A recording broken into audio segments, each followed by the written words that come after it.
I'm watching a movie every day in 2025, so I thought it might be fun once a week to take a look back at an older film, a classic that I had never seen before on a big anniversary. Well, this is the 45th anniversary of one of the biggest music biopics of all time, an Academy Award winner. Let's take a deep dive into the Loretta Lynn biopic, Coal Miner's Daughter.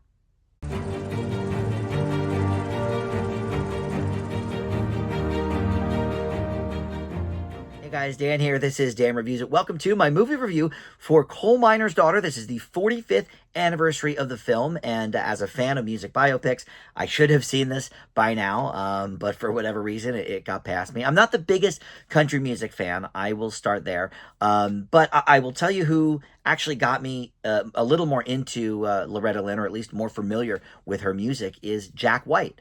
Of the White Stripes. He was a big fan. She was, I guess, an inspiration for him, and he produced one of her later albums about 20 years ago now. And that got me to sort of take a closer look at some of her older songs. And, I didn't go through everything, but I heard, some of the hits, and I heard Coal Miner's Daughter and whatever. So, yeah, we can thank Jack White for that. But I'm a huge fan of the music biopic. I don't think that all of them are great. Some of them are great.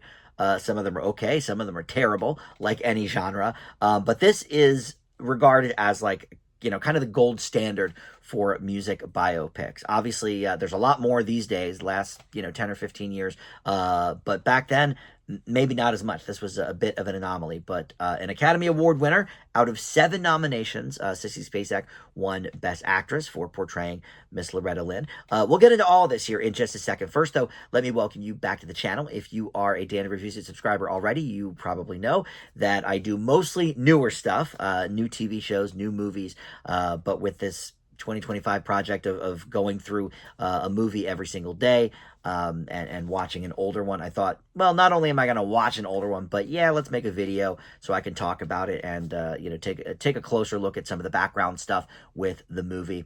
So we'll be doing that before we get to my review as well. But yes, I'm a huge music fan, just maybe not necessarily country, but I've been to a few country music concerts. But these are all, some of my DVDs behind me. If I flip the camera, the other side of the wall is all CDs. I've got, I don't know, a lot. I've very much lost count, but there's some country stuff in there. And I do own that Loretta Lynn CD that Jack White produced. That is somewhere in here. But anyway, let's talk about Coal Miner's Daughter. This came out March 7th of 1980. So yes, I'm a little behind. I've been trying to do them per week, looking at that specific week and what came out that week. So yes, I'm a couple of months behind with that, as it's June now as I'm recording this. But March 7th, 1980 is when this came out, and it was a pretty big hit. It was the number 7 grossing film in the U.S. for 1980, and 6, 7, and 8 were all really close. Smokey and the Bandit 2 was, I think, $1 million behind. That was number 8. I forget what number 6 was. Was it Any Which Way But Loose, maybe? But anyway, that made only $1 million more than this. So this was kind of just in the middle there. It ended up making $67 million off of a $15 million budget. So a pretty big hit for Universal. And this was directed by Michael Apted, or Apt. I've never heard it pronounced. It's Apted, Apted maybe. But previous to this, he worked on this long-form documentary series called the Up series, where he would check in with this group of people starting at age 7, and every 7 years he updated it. I think he did it until they were in their 50s. I mean, he did it a long, long time. And before this, he had done maybe the first 2 or 3 of them. So he was mainly known for that. But since this movie, he's gone on to direct a lot of high-profile things and more documentaries in the Up series and what have you. But he directed Gorillas in the Mist with Sigourney Weaver about, was that Diane Fossey, right? And then in the 90s, he did a big budget movie with one of the James Bond movies. I think it was The World Is Not Enough, one of the Pierce Brosnan ones. So he directed that. So he's done quite a few different things in his career, but obviously, movies about real people and documentaries and biographies on them are sort of his bread and butter. So other than Sissy Spacek winning Best Actress, you've got this movie nominated for Best Picture, Best Adapted Screenplay, Best Art Direction, Best Cinematography, Best Film Editing, and Best sound. It lost all of those, actually, a lot of them to Raging Bull. Best Picture winner that year was Ordinary People, and Best Director as well. But this got 2 Golden Globes, because Golden Globes separate between the drama pictures and the musical and comedy. So this won for Best Musical or Comedy Film. This is not a comedy by any stretch, but it certainly is a musical, which is funny because now it's only considered a musical if it's like got people dancing and singing in the aisles, like Wicked, for example. Because I think A Complete Unknown, the Bob Dylan movie that came out last year, I think that was in for Best Drama, right? Even though it was clearly a music biopic. So I don't know. Obviously, some time along the way they sort of switched their ideas on that. But one interesting thing about that year's Oscars is that it's very rare that the winner who plays a real person has the person they're playing in the audience. But Loretta Lynn was there while Sissy Spacek accepted the award. But not only that, Jake LaMotta was there as well, who Robert De Niro played in Raging Bull, and he won Best Actor that year. So they were both there in person, so that's pretty cool. And this movie has a bit of a legacy. It was voted into the National Film Registry in 2019, I think, for preservation. And it was almost a Broadway show. I don't know if the show ever made it to actual Broadway or if it closed in previews or whatever, but in 2012 at the Grand Ole Opry, Loretta Lynn said, hey, there's going to be a Broadway musical based on this movie and my life and everything, and Zooey Deschanel was slated to play Loretta Lynn in that. I don't know how far it got off the ground. I couldn't quite figure that out. But if you are like me, a Simpsons fan, you will recognize a lot of references. I'll have to go back and watch the Colonel Homer episode because this is basically the Simpsons version of Coal Miner's Daughter a bit. There's, some other things thrown in there as well with him being called Colonel Homer. That's obviously a nod to Colonel Tom Parker from Elvis.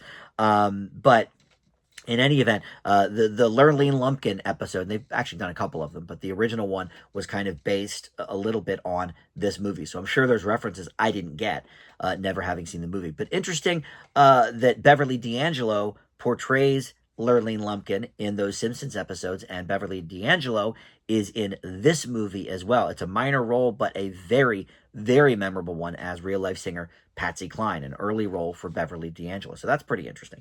And as we're speaking about the cast, I always like to talk about sort of the casting what-ifs and, who passed on the project and what have you.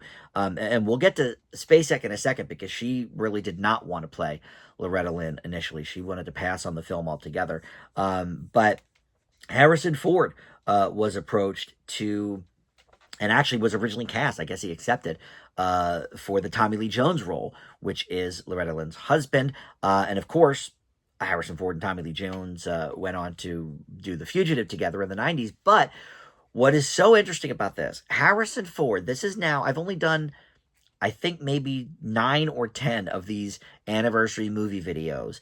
And this is already the 3rd time we've talked about Harrison Ford maybe being in this movie or being approached for this movie. Just the last video, The Hunt for Red October, that's the 35th anniversary for that movie. You can check that video out.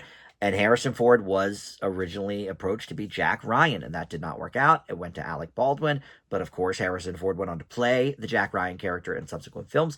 But I think, I think he was one of the ones approached for American Gigolo as well in 1980 with Richard Gere. I had never seen that before when we did a video about that.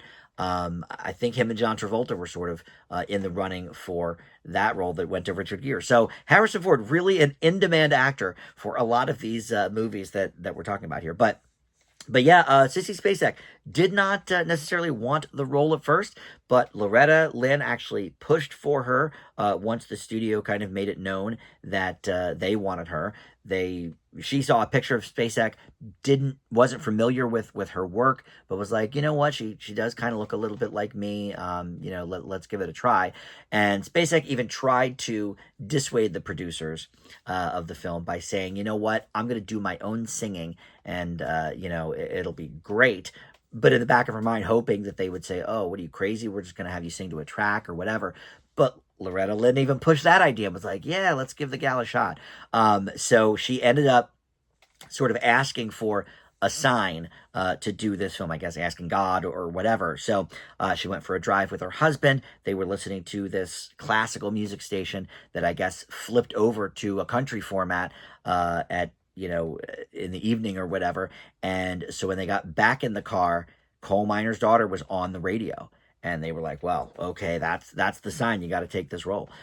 So the two actually became pretty good friends, Loretta Lynn and Sissy Spacek. She went on tour with her to kind of get her mannerisms down, get her vocal styles, her speaking styles, and the guitar playing as well. That is authentic. Spacek is doing that herself. So really an all-in performance that sometimes we see in music biopics these days. Certainly Jamie Foxx did it for Ray Charles, and there's some that do and some that don't. I don't... Sometimes I think it helps the movie if they're great, like Jamie Foxx was, or Taron Egerton as Elton John. And sometimes I think it can hurt the movie a bit if they're, if they've got a lot to live up to, But anyway, Sissy Spacek does a great job. We'll get into that in the review portion. But the two of them became pretty close friends, actually, from doing that. And what else? And Tommy Lee Jones as the husband Doolittle. So he wanted to do little with Tommy Lee Jones, the real life guy. He was like, I'm not seeing it. This guy, I don't really want to meet with him. I don't want to, show him the ways like Loretta has been doing with Spacek. But a little bit before shooting, Tommy Lee Jones rents a Jeep, gets drunk on moonshine, goes tearing through the town in the vehicle, only to get arrested for drunk driving, beat up for resisting arrest, and jailed. I never knew this, that Tommy Lee Jones was in jail before the filming of this movie. He's got a record.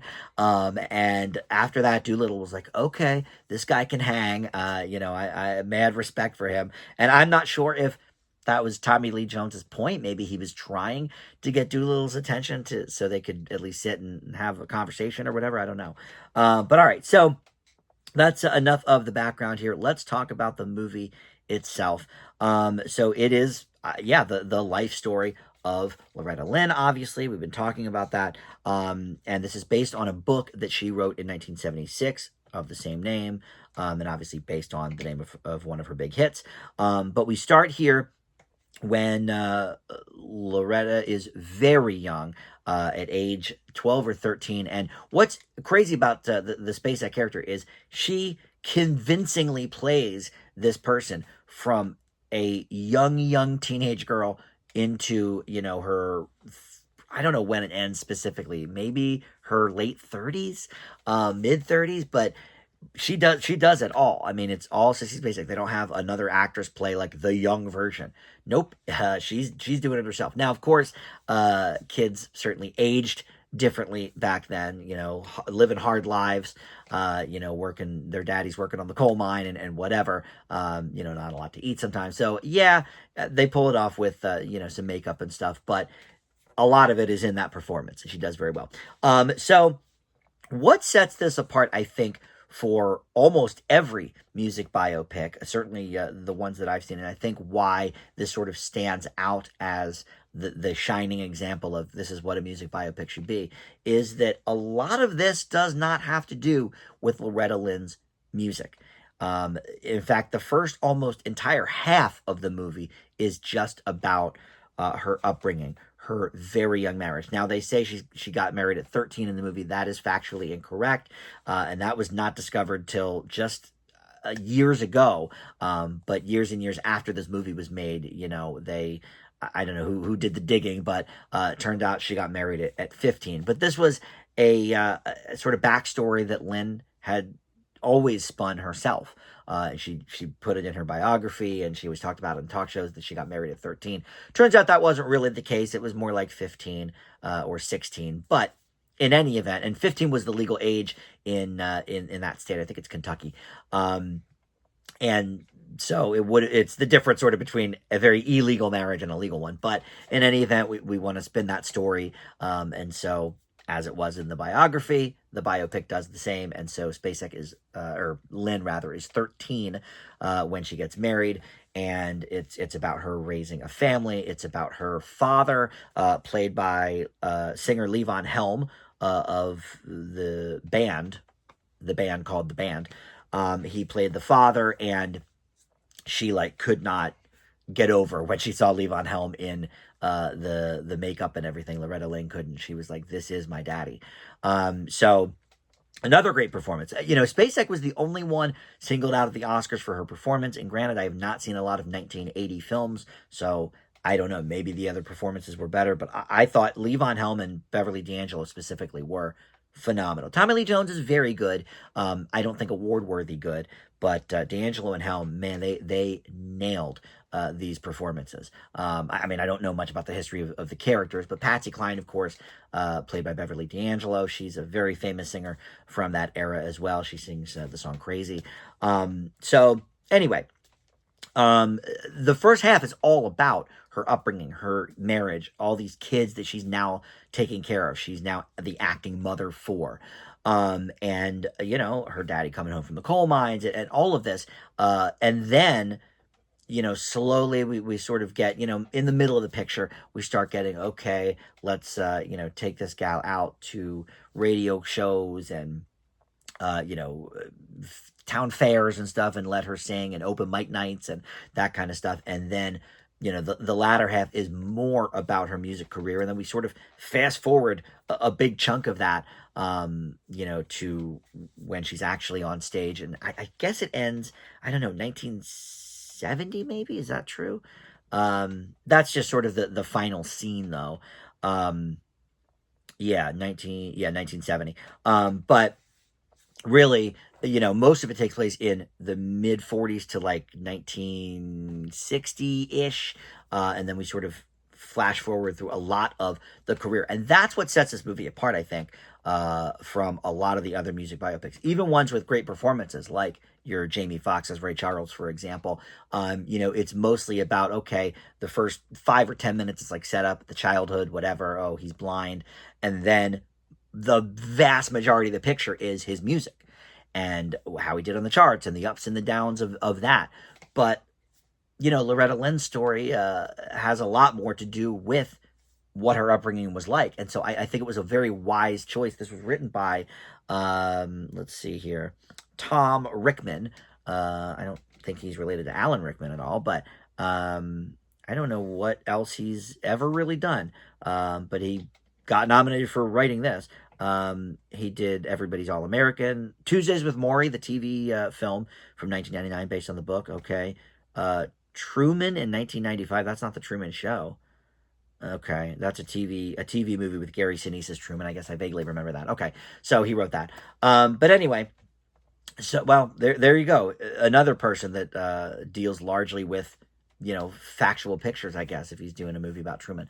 But I thought that was very smart in the writing to sort of make it that way. My biggest complaint with the movie really is actually with the directing.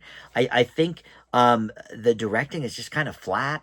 It doesn't really pop. Now, I admit we're sort of in the backwoods and in dreary places. So yeah, there's not a lot of lighting maybe, but you can certainly make that pop on the screen. We've seen that in countless movies about, poor people. The Hunger Games is a good example of that. Obviously that's, 25 years or 30 years after this was made. But in any event, I just found the directing to be very basic, and just, it didn't add anything to the story. And now I wonder if that's partially because Apted's background is mainly in, or was mainly in, documentaries, and so maybe he was trying to film this more like a documentary where you can have more static shots. You're doing a lot of sitting and talking with people and what have you.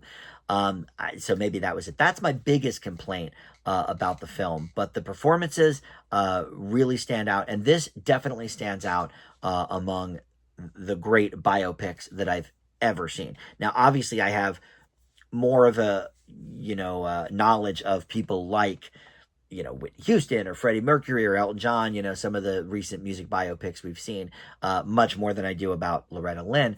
But there's no denying, even if you've never heard of Loretta Lynn, this is a performance for the ages for sure. I'm so glad Spacek decided to take the role, because I don't think the movie would have been nearly as successful with somebody else in the part. And I didn't read about anybody else even being considered for the part or offered the part. I'm sure, somewhere there's that information, but I didn't see anything like that. So this seems like it was Spacek's role from the start, and Loretta Lynn approved. All right, so that'll do it. We'll end there. Coal Miner's Daughter, I leave it with an A minus. I think if the directing were just a little better, you'd have that A. But yeah, definitely worth a watch. And this is one that is not streaming for free anywhere. It's not on any of the usual streaming sites, so you do have to rent it for like $3.99 or whatever, or you can get the DVD, of course. I just decided to rent it, but yeah, we've got more of these coming up. We've got the first Final Destination. I had never seen that before, and with the new one just having come out, I thought, well, I'll watch the original Final Destination. So that, I think, is going to be the next one in the Classics series here on my channel. We're also going to talk about the Basketball Diaries coming up. I had never seen that. I'm trying to think of all of them that are on the list. But in any event, look out for more of those just about every week. I'm trying to put them up. And then check out my other, newer movie reviews. I just put one up for the new Mission Impossible. The Final Destination one is up there for the new film. But all right, thank you for watching Dave Reviews It. I'll see you next time.